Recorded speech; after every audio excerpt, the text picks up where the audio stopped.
संविधान दिनाच्या हार्दिक शुभेच्छा। इथे उपस्थित असलेल्या सर्व माझ्या गुरुजनांना व तुम्हाला माझा आदरयुक्त नमस्कार। आणि मला इथे बोलायची मुभा मिळाली म्हणून आपल्या सर्व शिक्षकांचे आणि मित्रवर्गाचे मी आभार मानते आणि खरं म्हणजे संविधान कर्त्याला स्वाभिमानी वंदन करते।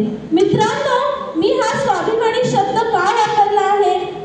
कारण मी आज इथे स्वाभिमानाने तुमच्या समोर उभी आहे।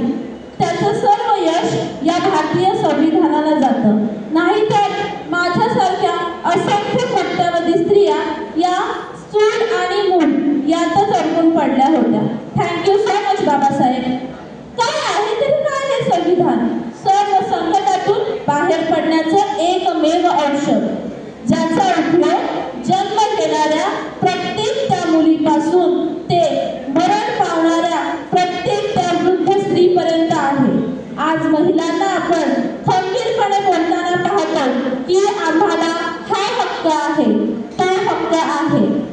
त्याचं कारणच असं आहे की एका लहान मुलीपासून ते अगदी मरायला आलेल्या स्त्रीपर्यंत प्रत्येक तिच्या पाठीवर बाप, भाव, नवरा याच्या आधी संविधानाचा हात असतो।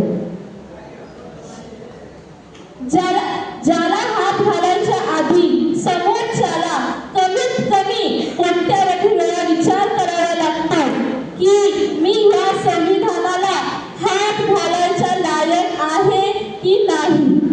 आता रोजचं साधं उदाहरण घेऊया।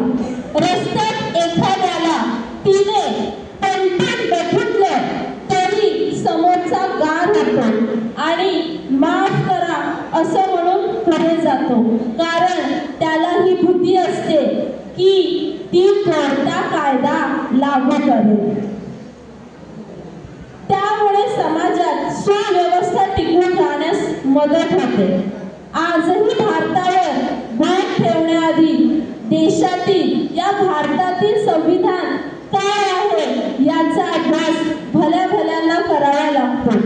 मी माझ्या स्वतःच्या अनुभवावरून सांगते। माझ्या बाबतीत शिक्षणापासून ते आजपर्यंत ज्या ठिकाणी मला गरज होती तिथे अन्याय होण्याच्या आधीच कायदा कायदा आणि कायदा हाच शब्द माझ्या कानात घुमत होता, कारण मला माहित होतं हा कायदा शब्द माझे कवच आहे।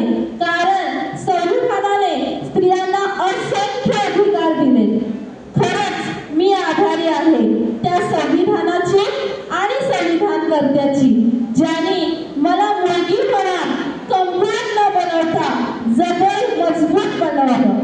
माझ्या अंगी संविधानिक ठिकाणी संविधान राबवण्याची शक्ती येईल अशी मी आशा बाळगते आणि माझे राहिलेले 2 शब्द खरे करते।